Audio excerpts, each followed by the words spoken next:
영원히 찬양받으실 하나님의 사랑과 은혜, 오늘 그 은혜를 입은 자들로 함께 앉아 예배하고 있습니다. 우리 옆에 분에게 당신은 하나님의 사람입니다 이렇게 한번 고백해 주면서 사랑합니다, 축복합니다 인사하겠습니다. 오늘 우리는 이 자리에 하나님의 백성, 하나님의 사람으로 앉아 주님 앞에 예배하고 있는 줄로 믿습니다. 근데 우리가 주님 앞에 예배하면서 우리는 하나님께서 하나님의 백성에게 베풀어 주실 은혜를 기대합니다. 반면에 하나님의 백성으로서의 본분에 대해서 별반 크게 생각하지 않을 때가 많습니다. 하나님의 백성의 본분은 무엇입니까? 하나님의 백성들은 하나님의 음성에 귀를 기울이고 들려오는 하나님의 음성에 응답하며 살아가는 사람들이 하나님의 백성들인 것입니다. 하나님께서는 특별히 성경 말씀을 통해, 선포된 말씀을 통해, 그리고 하나님의 사람들을 통해, 그리고 여러분의 환경을 통해서 계속해서 우리에게 말씀하고 계십니다. 들려오는 모든 목소리들 속에 하나님의 말씀을 잘 분별해내어서 하나님의 음성을 듣고 그 음성에 순종하며 하나님을 기쁘시게 해드리기를 원하시는 것이 하나님께서 하나님의 백성에게 원하시는 삶인 줄로 믿습니다. 기후위기를 통해서 들려오는 하나님의 음성, 여러분 한 주간 그 음성에 응답하고 반응하며 사셨습니까? 우리가 하나님의 들려오는 음성들을 통해서 그 응답하고 반응하는, 그래서 하나님을 기쁘시게 해드리는 생애를 살아가야 할 것입니다. 더불어서 이번 주에 특별하게 하나님께서 우리에게 들려주시는 음성은 무엇이며 우리가 반응하고 응답해야 할 음성은 무엇입니까? 특별히 이번 주는 80주년이 되는 8.15 광복절이 있는 주간입니다. 38년의 일본의 식민 통치를 겪으면서 그 모든 고통 가운데 하나님의 기적적인 은총으로 해방되어서 주권 국가로서의 위상을 가지고 자유와 평화와 번영을 누리고 있는 대한민국, 이 대한민국에 다시 한번 그 날을, 빛의 날을 회복하고 시작한 날이 바로 8월 15일 광복절입니다. 이번 광복절을 지나시면서 하나님께서 우리에게 대한민국이라는 좋은 나라 주심을 감사하고 진정으로 이 나라가 하나님이 기뻐하시는 나라가 되도록 기도하고 또 그런 나라 세워가는 데 있어서 들려지는 하나님의 음성에 응답하며 사시는 귀한 한 주가 되시기를 주님의 이름으로 축원합니다. 그 하나님의 음성, 이 나라를 향한, 또 이 나라에 속한 하나님의 백성으로서의 어떻게 살아가야 할지에 대한 말씀 주시기 위해서 특별히 7월, 8월 우리에게 주시는 생명의 말씀, 또 아침 큐티의 말씀 본문으로서 에스겔서를 우리에게 주셨습니다.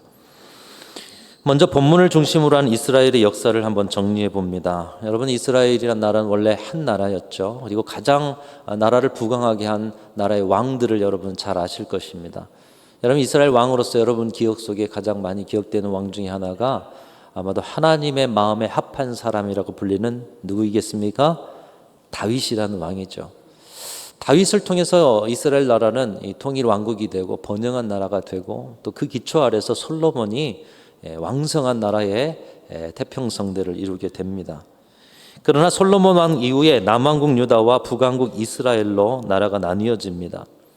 나라가 나뉘어졌다면 한 나라라도 하나님 앞에서 바로 살아가면 얼마나 하나님이 기뻐하셨겠습니까?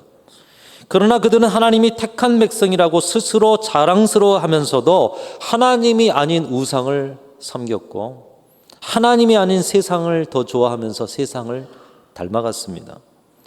마음은 하나님께 있지 않으면서도 하나님께 나와서 죄사함을 구하고 복을 구하고 그런 마음을 가지고 절기와 제사를 드렸습니다. 하나님과 우상, 하나님과 세상의 복을 함께 구하는 혼합주의적 신앙, 이중적 신앙, 겉은 번지르르한 신앙 같은데 속은 알맹이가 없는 피상적 신앙. 그들은 그런 신앙으로 물들어갔습니다. 하나님께서는 그들의 가증스러운 모습에 오래 참으셨지만 선지자를 보내서 외쳐진 하나님의 그 마음의 외침을 그들이 듣지 않자 때가 되어 심판의 칼날을 세우셨는데 사람 막대기와 인생 채찍으로 쓰신 나라, 바로 그 나라가 아시리아와 바벨론이란 나라였습니다. 물론 그들의 나라가 의로운 나라여서 아니면 하나님 앞에 복된 나라에서가 아니라 인간의 인류의 일반 역사의 과정 속에서 그들이 쓰임 받은 것입니다. 그러나 하나님께서는 하나님의 백성들을 실어버리지 않으셨고 바벨론 포로 70년 후에 포로 귀환을 통해서 새로운 시작을 하게 하셨습니다. 이런 이스라엘의 역사 과정 속에서 특별히 에스겔서는 이스라엘의 패망의, 특별히 남유다의 패망의 과정 속에서 주님이 주신 말씀을 담고 있습니다. 남유다는 우리나라와 지정학적 위치가 비슷한 느낌입니다. 여러분, 위쪽으로 우리나라도 강대국이 있고요, 또 아래쪽으로도 또 일본이 있고요. 그래서 이 중간에 낀 나라로서 여러 가지 외세의 침략을 받았듯이 이 남유다도 북쪽에는 바벨론, 남쪽에는 애굽이라는 큰 나라 사이에 있었습니다. 근데 당시에 북쪽에 있는 바벨론이 신생 강대국으로서 계속 성장해 가면서 갈그미스라는 곳에서 전투에서 큰 전쟁의 승리를 얻게 됩니다. 애굽이라는 나라, 여러분 어떤 나라입니까? 우리가 성경 속에서도 자주 보는 이 애굽이라는 나라를 신생 바벨론이라는 나라가 이겨버리는 것이에요. 그래서 북쪽에서부터 이제 남쪽으로 세력을 뻗쳐나가려고 남쪽으로 밀고 옵니다. 그 남쪽으로 밀고 오다 보니 그 지정학적 좋은 그 위치에 남유다라는 나라가 있었습니다. 바벨론이 애굽을 공격하기 위해서 남쪽으로 내려와서 이 남유다를 속국으로 만들고, 그래서 이 남유다에게 조공을 바치게 하는 그런 시절이었습니다. 당시 그 시절의 왕은 여호야김이라는 왕이었습니다. 바벨론의 침략으로 꼼짝없이 바벨론의 속국이 되어 조공을 바치던 중 이 바벨론이 애굽의 본토를 직접 침공하는 일이 있었는데, 이 전쟁에서 바벨론이 지게 됩니다. 그러니까 남쪽으로 내려올 때만 해도 세력이 아주 왕성했는데 애굽의 본토를 침략하고는 세력이 약해서 다시 올라가게 되죠. 그런 속에서 애굽이 남유다에게 손을 뻗쳐서 우리가 연합해서 저 바벨론을 한번 무찔러 보자 해서 여호야김 왕이 자신이 조공을 바치는 이 바벨론에 배신을 하게 됩니다. 이에 분노한 바벨론 왕이 두 번째로 남유다 예루살렘을 침공하는데, 이 과정 속에서 여호야김 왕이 죽고 그의 아들 여호야긴 긴이 왕이 되어서 발버둥을 쳐보지만 바벨론의 세력을 이길 수 없어서 그들의 군사력 앞에 항복합니다. 바벨론 느부갓네살 왕은 여호야긴 왕을 폐위시키고 여호야긴을 비롯한 유다의 귀족들 그리고 엘리트 많은 사람들을 1만여 명을 바벨론으로 포로로 끌고 갑니다. 그리고 유다에는 자신들에게 친정책을 하는 시드기야라는 그런 왕을 세우게 되는 것입니다. 이 끌려가는 중에 오늘 에스겔서를 예언하고 기록한 에스겔이라는 선지자도 함께 끌려가게 되는 것이죠. 이런 풍전등화와 같은 시대에 나라의 패망이 가까워오는 시대, 그것도 바벨론 포로로 끌려간 제사장 에스겔에게 포로 5년 정도 될 때에 바벨론의 그발강가, 패망한 나라 성전은 저 멀리 있는데 하나님은 거기 계시겠지, 그런 중에도 바벨론 그발강가에서 기도하는 에스겔에게 하나님께서 임하셔서 그에게 말씀을 주십니다. 환상을 주십니다. 그리고 에스겔을 선지자로 부르셔서 그를 통하여서 말씀하시는데, 하나님께서 에스겔을 통해서 예언하시는 내용이 이렇습니다. 나라가 패망할 것이라는 예언입니다. 바벨론에 순응하고 심판을 받아들이라는 예언입니다. 애굽을 의지하지 말고 사람을 의지하지 말고 하나님이 인도하시는 남유다의 패망의 역사를 순종으로 받아들이고 주님의 때를 기다리라는 것입니다. 나라가 힘들고 어려운 시기에 피할 길을 이야기하고 힘을 북돋는 위로의 예언을 하면 얼마나 좋겠습니까? 나라의 패망을 예언하니 여러분 자신도 힘든데 포로 생활 속에서 동족 유대인들에게 오히려 핍박을 받게 되는 그런 에스겔의 삶의 자리가 있습니다. 결국 이스라엘 백성들은 에스겔을 통해서 선포된 하나님의 말씀을 귀담아 듣지 않았고, 평안할 것이다, 안전할 것이다, 우리나라 망하지 않을 것이다, 이렇게 거짓 예언을 한 거짓 선지자들의 말을 듣고 하나님의 말씀에 불순종의 길을 갑니다. 당시 남유다의 통치를 맡은 시드기야, 조금 전에 말씀드렸던 이 바벨론이 세운 시드기야도 이제는 바벨론에 좀 항거를 좀 해보고자 모색하다가 결국 또 남쪽에 있는 애굽과 손을 잡습니다. 이에 화가 난 바벨론이 이제 3차 침공을 하는데 예루살렘 온 성벽을 다 포위하고 한 2년여 동안에 포위하니 그 속에 있는 백성들이 먹을 것이 없고 사람 이하의 삶을 살다가 결국은 패망하기에 이르는 그런 역사. 이 패망의 역사 속에 시드기야 왕은 붙잡혀서 자신의 눈앞에서 아들들이 죽임을 보고 또 자신의 눈은 뽑히게 되어서 왕으로서 아주 비참한 지경에 이르게 됩니다. 이로써 다윗과 솔로몬을 통한 번영의 시기를 살았던 이스라엘 나라는 완전히 패망해서 주변 이방국들과 들짐승의 거처가 되어버립니다. 폐허가 된 예루살렘에 남은 유대인들, 그리고 포로로 끌려간 유대인들, 70여 년 동안 나라 없는 소름의 고통을 받습니다. 여러분, 나라를 잃어서 70여 년 나라를 잃게 되면 그 민족이 살아남겠습니까? 근데 하나님께서 기적적으로 역사하셔서 70년 후에 너희를 회복시키겠다는 그 예언의 말씀을 이루어서 포로 귀환하여서 나라를 재건하는 그런 내용이 에스라서, 느헤미야서의 그런 내용입니다. 그런 고통과 아픔의 역사 후에 회복의 자리에서 오늘 에스겔서를 읽어가는 이스라엘 백성들은 과연 어떤 하나님의 말씀을 들었겠습니까? 국가와 민족을 위해서 어떤 것이 하나님의 뜻이라는 그런 음성을 들을 수 있었겠습니까? 광복 80주년을 맞은 대한민국의 하나님의 백성들에게, 특별히 오늘 우리도 에스겔서를 묵상하고 나누고 있는데, 진정한 나라 사랑의 길, 하나님께서 말씀하신 그 음성에 응답하는 나라 사랑의 길, 오늘 말씀을 통해서 여러분 깨닫고 여러분의 삶에 또 이 말씀에 응답하는 삶을 살아가실 수 있기를 축복합니다. 첫 번째로, 이 나라를 위해서 기도하고 일하실 때 여러분이 원하시는 나라가 아닌 하나님이 기뻐하시는 나라가 되기를 위해서 기도하고 일하시는 우리 귀한 성도들이 되시기를 주님의 이름으로 축원합니다. 자, 우리가 기도할, 이 나라를 위해서 기도할 것은 우리가 원하는 나라가 아니라 하나님이 기뻐하시는 나라가 되어야 한다는 것입니다. 오늘날 많은 기독교인들이 정치에 대한 관심과 참여를 하고 있습니다. 물론 불의와 불법, 부정과 부패를 보면서 공의로운 세상을 원하시는 하나님의 뜻에 합당한 움직임을 우리가 반드시 가져야 할 것입니다. 사회적 책임, 또 하나님이 말씀하시는 것을 교회 안에서만 아니라 이 사회 속에서 이루어 가야 할 것입니다. 그러나 오늘날의 그리스도인들의 정치 참여를 볼 때 과연 그들의 목소리가 하나님의 뜻과 일치하는가를 보면 그렇지 않을 때가 많은 것을 봅니다. 하나님보다 더 우선하는 것들이 보이기 때문입니다. 하나님보다 이데올로기가 앞서고, 하나님보다 색깔이 앞서고, 하나님보다 인물이 앞서고, 하나님보다 내가 속한 곳에 이익이 앞서고, 하나님보다 내가 주장하는 것이 이기는 것이 앞서는 것을 보게 됩니다. 여러분, 우리의 주장이 하나님의 뜻과 일치할까요? 우리가 세우고자 하는 인물이 하나님이 세우고자 하는 인물과 일치할까요?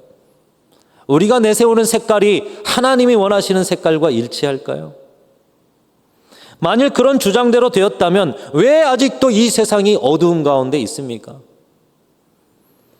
그 목소리가 하나님의 뜻과 일치했다면 하나님께서 분명히 선한 길로 인도하셨을 텐데 왜 세상은 그 이데올로기, 그 색깔, 그 인물이 세상을 이끌었는데도 더욱더 어두워지고 있습니까? 우리가 진정 하나님의 백성이라면 하나님보다 앞서는 것이 있을 수 없는 것입니다. 그 어떤 이데올로기가, 그 어떤 색깔론이, 그 어떤 인물이, 그 어떤 주장이 하나님보다 앞설 수 있겠습니까? 오늘 우리는 예배를 드리고 있습니다. 여러분, 예배가 무엇입니까? 우리의 가장 최고의 우선되는 분이 하나님이심을 고백하는 자리가 바로 이 예배인 줄로 믿습니다. 온전히 홀로 경배받으실 분, 온전히 우리의 우선이 되시는 분, 온전히 하나님의 뜻만이 가장 앞섬을 고백하는 자리가 오늘 예배의 자리인 줄로 믿습니다. 여러분, 예배의 자리에서만 그렇게 하나님의 위대하심, 하나님의 우선되심, 하나님의 뜻만 앞서기를 고백하는 것이 아니라 진정한 예배자는 예배를 삶 속에서 살아내야 하고요, 예배의 고백을 삶 속에서 또 살아내야 하는 것입니다. 예배에 드려지는 고백은 우리의 정치적 현실과 이 나라에서 일어나는 많은 일에도 동일하게 고백되어야 한다는 것입니다. 우리의 삶 속에서도 하나님보다 우선하는 것이 없음을 고백하면서 살아가는 저와 여러분이 되어야 될 줄로 믿습니다. 여러분 삶 속에서도 하나님이 최우선입니다.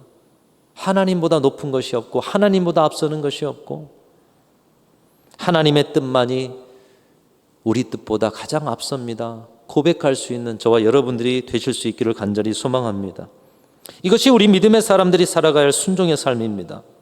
모든 나라와 민족의 미래가 하나님의 손에 있기 때문에 진정한 나라 사랑의 길은 하나님의 뜻이 우선입니다.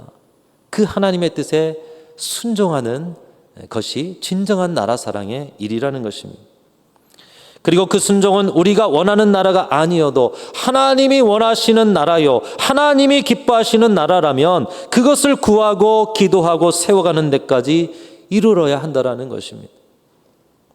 오늘 에스겔도 포로로 끌려가 얼마나 고국으로 돌아오고 싶었겠습니까?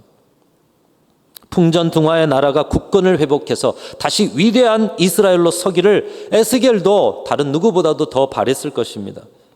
그러나 그는 그발강가에서 들려오는 하나님의 말씀을 그대로 예언합니다. 자신이 원하는 나라가 아니라 하나님이 기뻐하시는 이스라엘의 회복을 바라보면서 하나님이 주신 말씀을 그대로 예언합니다.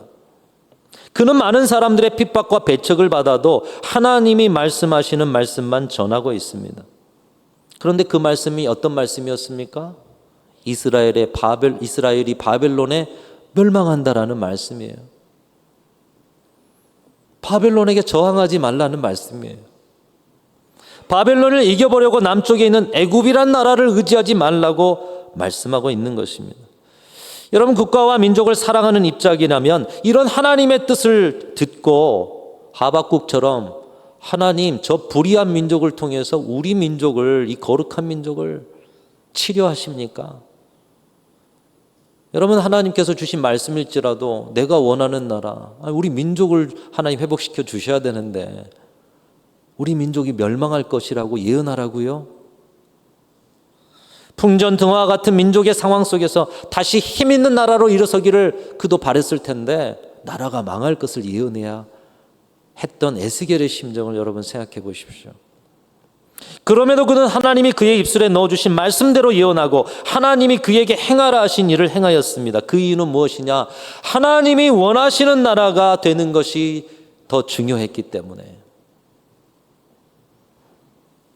여러분 다윗과 솔로몬의 그 화려한 시절, 부강하고 안정되고 국제적인 지위와 힘을 가진들 하나님이 기뻐하시지 않는 나라, 하나님께 버림받은 나라라면 무슨 소용이 있겠습니까?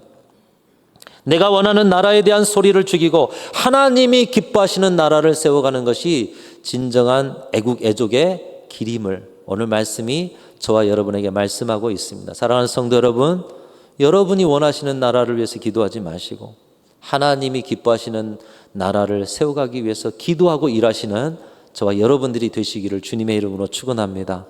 그 자리에 결코 하나님보다 앞설 것이 없어요. 오늘날 많은 신앙인들의 부르짖는 소리 속에 여러 생각들이 갈리고 그 자리에 하나님이 없는 자리가 많아져요.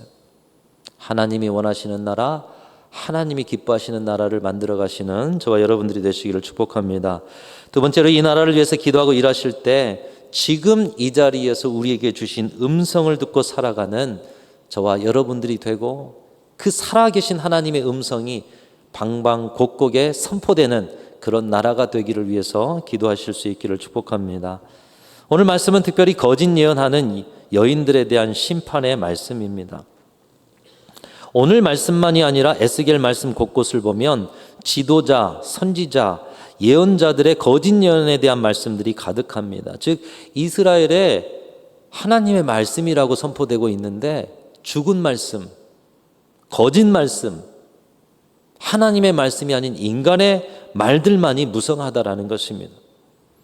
특별히 본문에 나오는 여인들은 그들을 찾아오는 사람들에게 하나님의 음성이라고 예언하지만 그들은 하나님의 음성을 듣지 못했습니다. 그러면서도 자신들이 하고자 하는 말 마음대로 예언함으로 이것이 하나님의 말씀이다. 이렇게 그들은 예언했다라는 것입니다. 그나마 없는 영적 권위를 드러내기 위해서 부적을 붙입니다. 수건을 둘러쌉니다. 무속의 법당처럼 보여지는 것으로 영적 권위를 드러내며 자기 마음대로 말했다라는 것입니다. 그것으로 이득을 취하며 그 말을 고지곧대로 듣는 영혼들이 죽든지 살든지 관여하지 않았습니다. 그래서 하나님께서 그들을 향해서 이렇게 말씀합니다. 영혼의 사냥꾼이라고 말씀하고 있어요. 그들이 왜 거짓 예언을 했습니까? 가장 먼저는 하나님의 말씀을 듣지 못했기 때문에. 오늘 지금 이 자리에 살아계신 하나님의 음성을 듣지 못하니, 그들이 하나님의 음성을, 예언할 음성을 듣지 못하니 예언할 거리가 없는 거예요. 그러다 보니 메마른 그곳에서 샘물을 줄 수 없지 않습니까? 거짓을 예언할 수밖에 없었죠. 하나님의 말씀을 듣지 못하는 영적 지도자, 하나님의 묵시가 사라진 교회, 그들로부터 들려오는 하나님의 살아있는 말씀이 아닌 죽은 말씀을 듣다 보니 하나님의 백성들도, 오늘날의 성도들도 하나님의 말씀인지 아닌지, 여러분, 살아있는 말씀을 듣지 못하다 보니 이게 하나님의 말씀인지 아닌지, 거짓 예언을 분별하지 못하고 곧대로 듣고 죽음의 길로 갔다라는 것이에요. 오늘 우리가 살아있는 하나님의 음성을 듣는 것, 오늘날 우리 믿는 자들이 오늘 지금 여기에서 들려주시는 하나님의 음성을 듣는 것이 진정 나라 사랑하는 일의 출발인 줄로 믿으시기를 주님의 이름으로 축원합니다. 여러분이 살아있는 하나님의 말씀을 들어야 여러분의 가정에서 그 말씀을 전해줄 수가 있죠. 여러분의 심령 가운데 말씀의 샘물이 터져야 여러분이 살아가는 방방곡곡에 하나님의 생명의 말씀을 들려줄 수가 있는 것이에요. 그래서 진정한 나라 사랑의 길, 생명의 말씀을 온 나라에 전하기 위해서 가장 먼저는 우리 믿는 자들이, 가장 먼저는 우리 영적 지도자들이 지금 여기에서 들려지는 하나님의 말씀을 들어야 하는 것입니다. 지도자들이 오늘 주시는 주님의 음성을 듣고 그 음성에 순종하고 선포하고 행하는 것이 이 나라를 살리는 길이라는 것입니다. 오늘날 자기 마음대로 말하는 자들의 소리가 이 나라를 멸망의 길로 이끌고 있는 것을 볼 수가 있어요. 자기 마음대로 말하는 자들. 여러분, 소리를 내기보단 들어야 합니다. 많은 소리 가운데 하나님의 음성을 듣기 위해서는 깨어 있어야 합니다. 살아 역사하시는 하나님의 소리를 지금 듣고 그 살아 역사하시는 하나님의 말씀을 방방곡곡 선포하고 전하는 오늘날의 한국교회와 모든 성도들이 될 수 있기를 위해서 기도하는 저와 여러분들이 되시기를 축복합니다. 목자의 음성 듣지 못하고 어떻게 살 길을 찾아가겠어요? 오늘 우리 안에 그 살아계신 하나님의 음성이 들리지 않는데, 우리도 살 길을 찾지 못하는데 시대 가운데 어떻게 살아있는 생명의 말씀으로 그들을 인도하겠습니까? 그래서 이 나라 살리는 길 두 번째로는 먼저 교회와 성도들이 오늘 지금 주시는 생명의 말씀, 살아있는 말씀을 들으셔야 한다는 거예요. 그리고 그 말씀을 방방곡곡 외치는 그런 선포의 삶을 통해 우리 대한민국을 살아 역사하는 하나님이 기뻐하시는 나라로 세워가는 저와 여러분들이 되시기를 축복합니다. 세 번째로 이 나라를 위해서 기도하고 일하실 때 두어 음큼의 보리와 두어 조각의 떡을 위해서 살아가는 모든 풍조들이 완전히 사라지는 나라가 되도록, 두어 음큼의 보리와 두어 조각의 떡을 구하는 모든 풍조들이 사라지는 나라가 되도록. 여러분, 한 웅큼은 이렇게 잡으면 한 웅큼이 되지 않겠습니까? 이렇게 잡으면 두어 웅큼이 얼마나 되겠어요? 두어 조각이 얼마나 되겠어요? 근데 그 하찮은 것을 위해서 소중한 가치를 버리는 자리들이 이 나라에도, 그리고 우리 신앙의 자리에도 너무나 더 많아지고 있습니다. 오늘 말씀 보면 왜 예언하는 여인들이 거짓 예언을 하며 많은 영혼들이 그들의 말을 곧이곧대로 듣고 죽음의 길로 가도 거짓 예언을 멈추지 않는지를 하나님께서 말씀해 주고 계십니다. 그것은 뭐냐? 두어 음큼의 보리와 두어 조각의 떡을 얻기 위해서라고 말씀하고 있습니다. 여러분, 이거 가지고 얼마나 먹겠습니까? 여러분, 아침에 밥을 하실 때 쌀을 얼마나 넣으셔요? 이 두어 음큼 집어넣는다. 아마 하루치 양식밖에 안 될 거예요. 하루치 양식을 위해서 그 영혼이 죽음의 길로 가도 상관없다. 거짓 예언을 한다는 것이에요. 하루치 양식을 위해서 그 영혼이 죽음의 길로 가도록 거짓 예언을 하면서도 이것이 하나님의 말씀이라고 이야기하는 거예요. 하나님께서는 그 중심을 아십니다. 하나님의 이름을 욕되게 할 뿐 아니라 그 귀한 영혼들이 죽음의 길로 갈 것을 알면서도 자기의 하루치 먹을 양식과 그 영혼을 바꾸어가는 영혼 사냥꾼들을 향해서 하나님이 심판하겠다 말씀하시는 것이죠. 불의가 가득한 시대가 되는 원인을 여실히 보여주고 있습니다. 그것은 영적 지도자들이, 이 사회의 지도자들이, 무엇보다 우리 믿는 자들이 속한 곳에서 두어 움큼의 보리와 두어 조각의 떡을 위해서 일하는 자리가 있기 때문이라고 하나님께서 말씀하고 계시는 것입니다. 여러분, 우리의 이 사회 속에, 또 우리의 신앙의 자리에, 그리고 여러분들의 삶의 자리에 두어 움큼의 보리와 두어 조각의 떡은 무엇이겠습니까? 자기 이익을 위한 불법과 부정, 비리와 뇌물, 조금 더 나아가서는 자신의 명예와 권력, 안정과 위로, 체면과 알량한 자존심. 여러분, 우리의 삶에는 뭘 적용해 볼 수가 있겠습니까? 그것들을 위해서 거짓을 서슴지 않는 자리, 하나님이 다 알고 계시고 너희 영혼 사냥꾼들을 내가 심판할 것이라고 엄중히 경고하고 계시는 것이에요. 여러분, 이런 모습은 우리 신앙의 자리에도 있어요. 이런 모습은 이 대한민국에도 있어요. 곳곳이 두어 움큼의 보리와 두어 조각의 떡을 위해 소중한 가치들을 헐값에 팔아넘기고 있어요. 여러분, 우리가 살아가는 이 땅의 자유, 어떻게 해서 얻은 자유입니까? 여러분, 우리가 누리는 이 신앙의 풍요, 어떻게 해서 이 자리까지 오게 된 것입니까? 순국 선열의 생명의 값으로 세워진 이 나라, 그것 가운데 누리는 자유 아닙니까? 예수 그리스도의 피값, 우리 믿음의 선배들의 헌신의 값, 그것을 통해 세워진 교회와 부흥의 역사 아닙니까? 그런데 그 얼마 되지 않은 두어 움큼의 보리와 두어 조각의 떡으로 바꾸는 모든 자들에게는 심판이 있을 것이다. 주님의 엄중한 말씀이 에스겔 시대만 들리는 것이 아니에요. 오늘 에스겔 말씀을 통하여 이 시대에 저와 여러분에게도 들리고 있는 하나님의 음성인 줄로 믿습니다.